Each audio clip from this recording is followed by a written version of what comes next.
One bullet, 1 second, one failure, and democracy collapses. This is the Secret Service's zero-fail mission.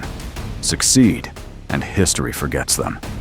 Fail, and history never recovers. It wasn't always this strong.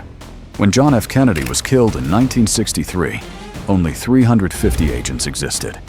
No evasive driving training, no secured buildings. He died within seconds, and everything changed.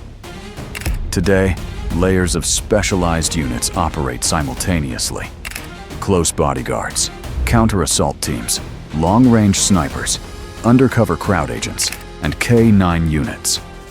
The presidential limo, called the Beast, resists bullets, explosions, and even chemical attacks.